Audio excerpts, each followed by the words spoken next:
with Jake Knudsen, and she is going to talk to us about her sabbatical leave and the research that she conducted during that time.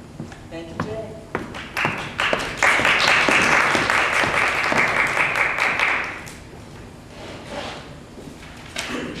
Good afternoon. I'm Jake Knudsen, professor of dance. I teach modern dance, modern repertory, and I co-direct the K-12 teacher certification program in the Department of Dance here in our illustrious College of Fine Arts and Communication. This is my inaugural colloquium performance, and I'd like to begin with a survey. Right? This will warm you up for a survey that you'll be participating in later in the colloquium. So can I have a raise of hands? Can you raise your hand if you studied dance as a child? Okay. Can you tilt your head side to side if you studied dance as an adult? Very good. Can you wave your hands overhead if you enrolled your child in a dance class as a youngster?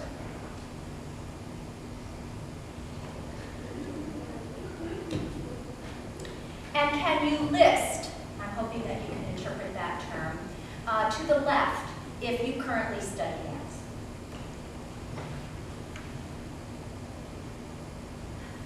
All right, thank you very much.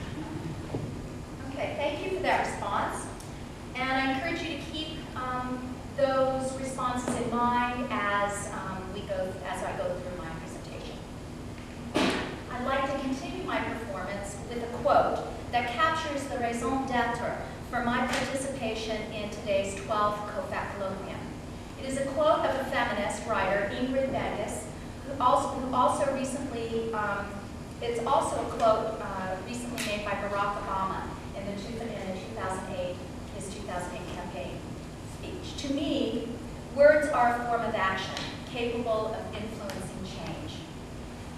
Ms. Vegas wrote pioneering essays on love, hate, and sex, which moved people in these areas more than any other feminist writing at that time. And while I don't presume to have the same impact on dance education as Ms. Vegas had on the topic of sexuality, I do hope that my words will inspire the audience towards more discriminating choices in creative movement experiences they support and promote for young children, both theirs and those of others. Historically, I am a woman of action. I am a practitioner. I do stuff that contributes, advances, promotes the recognition of and engagement in dance as an essential nutrient to the health and well-being of humanity in general and the human spirit specifically. My stuff reflects the frameworks of movement theorist Rudolf von Laban, the aesthetic education precepts of Maxine Greene, and a composite of educational theories and research of Dewey, Vygotsky, Gardner, Eric Jensen, George Lakoff, and Mark Johnson, the last two cognitive linguistics. My passion for dance results from my own personal experience of dance as a transformative medium, a medium where I experience my own relevance in mind, body, and spirit, a medium where I am the reference point for making meaning. And in occupying this domain, I confront, I celebrate, I motivate, and sometimes I castigate myself. Through dance, I meet myself more deeply over and over and over again. And this is what brought me to dance as a young adult, and this is what sustains me in this profession now. Over the years, my students have been of all ages, and I've taught a wide variety of genres within the Western theatrical canon of dance. In the K-12 certification program, I regularly taught pedagogy and teaching methods for the entire K-12 range. Recently, however, I've focused my instruction primarily on the early childhood population. Part of this shift was a function of the revitalization, shall I say, of the K-12 teaching faculty, such that courses could be distributed amongst my colleagues, providing pre-service dance teachers with a greater range of perspectives, content, and experience. However, the most important reason, and the one that accounts for my performance here today, is my recognition that early childhood dance is the quintessential vehicle for empowering the mind, the body, and the spirit of a population of individuals that will determine the quality and complexion of humanity for generations to come. Wow, okay. This is utopian thinking, right? Yeah. Well, why not? We're in the arts, right? We have a license, if you will, to think broadly. However, let me allay your fears right now that I will now prattle on about the supremacy of dance and how world peace and harmony could be achieved if only everyone did it and did it often. As this is for another writing adventure. By saying that my words today, yes, and there really are words I intend to share, that would probably pale in the company of this interminable introduction, are for the ears of that population that is and will always be the most influential of the future of humanity, the parent first and the educator second. This is where I hope to begin to influence change through action as a function of my words. So, entering the topic of my performance today is building good habits of body, mind, and spirit, essentials for creative dance. This article is an outcome of my fall 2009 sabbatical in which I endeavored to begin writing as a vehicle for achieving change in the current thinking and practices of dance education. It is intended for parents and educators and discusses the important attributes that should be a conspicuous part of every creative movement experience. These essential attributes are necessary to cultivate habits in the young child through movement that empower them towards a holistic integration of thinking, doing, and valuing that will support them throughout their subsequent growth and development to adulthood. I will provide 4 steps that parents can take to select high-quality creative movement programs for their youngsters. Every parent knows that the habits of the mind, body, and spirit are best established in early childhood.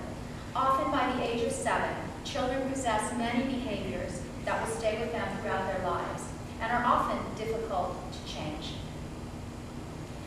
Duville-Watson goes on to describe the foundations for a child's value systems and patterns that guide future behaviors as a consequence of the experiences, guidance, care, and interactions with the world. And most influential, the primary caregiver, the parent, or other adult figure who occupies a regular part of the child's life in the early years. And for those who study creative movement and dance, this is often the dance teacher. It is my experience that it is far easier to establish good habits right from the start rather than remediate bad ones later. As a teacher of dance, my primary concern is with establishing good movement habits that support a healthy and lifelong movement practice in dance. With the preschool students, this is an exciting and rewarding affair as the average youngster comes equipped with a very vibrant, eager young body ready for activity, a mind that is alert for challenge, and a spirit that engages the world with authenticity and trust. Creative movement combines the body, mind, and spirit through movement experiences that build body awareness, coordination, spatial awareness, expressivity, and creativity through what we hope is a developmentally appropriate curriculum that supports them well into their adulthood. Young children haven't developed preconceived notions, biases, or predispositions about movement, creativity, and dance. In this sense, they are pure. Unfortunately, not all creative movement programs reflect the abundant current research on developmentally appropriate educational practices for these young children.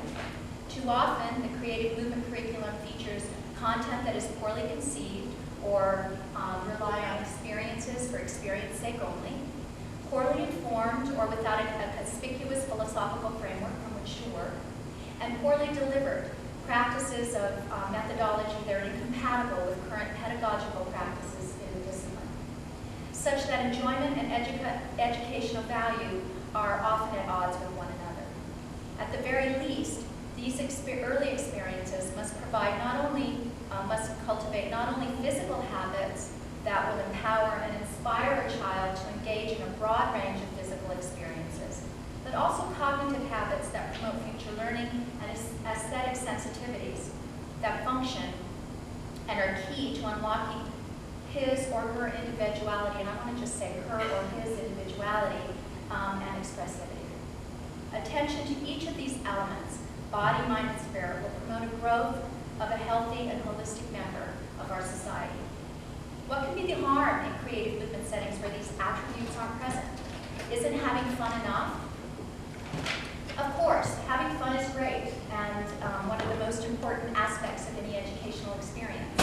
However, why not have fun and learn and promote healthy habits that will support a youngster's right to move at the same time? High-quality, creative movement education need not be contingent upon anything more than a parent's desire to channel their child's energy and joy of moving. However, a discriminating parent can ensure that their child receives not only this benefit, but so much more. For example, a child's developing literacy skills can be reinforced and nurtured by incorporating basic movement vocabulary as an inspiration for and a consequence of creative movement. Wouldn't a parent want to foster their child's joy of movement as well as their confidence in their uniqueness as both a beautiful and artistic mover? And finally, and perhaps the most obvious, is the well-informed creative movement teacher will craft and present experiences that promote strong, healthy bodies that are responsive to the young child's relentless drive to explore and learn about their world. Dance has a body of knowledge and methods of inquiry that are unique and discrete to the discipline. Parents who invest in good faith in dance lessons deserve to not only be amused by their little darlings' impromptu dancing around the house, at family events or recital time, but to also be satisfied in the knowledge that their efforts and their investments have been rewarded by vocabulary, creativity, and the expressivity demonstrated. How is a parent to know if a creative movement program provides the essential attributes of body, mind, and spirit for their child? Parents can evaluate the quality of the programs available in their community by following a few simple steps. They can obtain and read a copy of the National Dance Education Organization's Standard for Dance in Early Childhood Dance. NDEO, our professional education organization, is the standard bearer for developmentally appropriate movement experiences for young children. Developed by a professional consortium comprised of artist educators, university professors of dance, and studio practitioners, CDC describes what your child should know, be able to do, and value as a consequence of participating in creative movement experiences. Most current establishments will be familiar with the NDEO standards, if not already individual or institutional members. Number 2, visit the provider's website. This may sound as a no-brainer, but it's worth noting. Most providers will have a website of some kind. Read the mission of the school. Does it provide information that presents a knowledge of, concern, and visions for developmentally appropriate experiences? Do the biographies of the teachers and faculty reflect a background or credentialing that suggests they have suitable skills and background to provide high-quality experiences for your child? Does it provide an outline of the learning goals that guide the program? Each of these elements should be represented. Teachers should have some formal preparation and credentialing that assures you, the parent, of a high-quality learning experience for your child. Number 3, ask the provider if their curriculum reflects the NDEO standards for dance and early childhood dance. If not, ask what framework they do use to assure that the quality of education reflects current practice and research in dance education. Every creative movement program should have a well-articulated curriculum complete with appropriate learning goals and assessments. If not the SDEC, then perhaps one that adheres to the National Association for the Education of Young Children. And finally, visit the school. There's no substitution for actually witnessing the kinds of experiences, the climate, the atmosphere that's taking place in the target school environment. Are the creative movement sessions conducted in a warm and welcoming setting? Does the instructor demonstrate a conspicuous knowledge of movement vocabulary, skills, and concepts as she or he delivers a lesson? Is the class size appropriate to the number of children present? Are the children challenged to move and have fun while learning in, about, and through dance? The setting and instruction should promote a sense of safety and trust with a knowledgeable teacher in a class of reasonable size. Building good habits of the body, mind, and spirit are possible now more than ever. In the not-too-recent past, movement education was the realm of enthusiasts and retired performers. The habits cultivated in students occurred in the absence of current movement, education, and aesthetic theory and frameworks. The physical, mental, and spiritual benefits were limited, if not impaired, simply by ignorance. High-quality creative movement programs are more abundant now than ever before. Parents need only to apply their powers of inquiry, use the 4 steps described above, and select a program that will provide a developmentally appropriate curriculum. When the choice is dance for children's ages 2 through 8, creative movement can and should be an excellent vehicle for cultivating the best in a young child's body, mind, and spirit.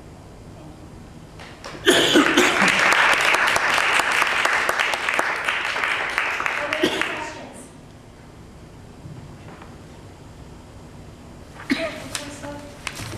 Susan Hager, yes. Has this philosophy been applied to the dance department? I understand they have a children's dance program for years, and I'm just wondering if between parts of all this theory to that program. The Children's Dance Division, as it is currently referred to, in the last 3 years has been defining and documenting a developmentally appropriate curriculum for children. To my knowledge, for the first time. So yes, this is a connection between my research and the actual practice in our own dance department, children's program. Once this is published, do you think it could be something that we actually give the parents to in the creative dance program? Absolutely. I think it has become my personal belief as I have become more and more reductionist in some ways in my thinking about dance and dance education, that parents are, as I said, the primary factors in promoting and encouraging valuable dance experiences. So yes, I'd say that. Yes. Thank you very much. I just have to say, I'm sorry I didn't send my son to dance classes. He's now 15. It's never too late. Yeah. Never too late. I have to make him now. Okay. Yes. Did you use the database at the National Office of the DEO or access that for some of your research during that? Not at all. I find that database rather cumbersome. Well, that's good to know. However, it has been restructured. I think in the last year it has been restructured to align more with the conventions of search engines and databases.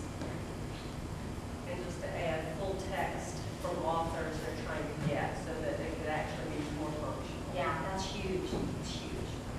So while that database will give you triangulations of information, it does not give you the information per se. So then it will tell you where you need to go, and then you have to do. So it's an extra step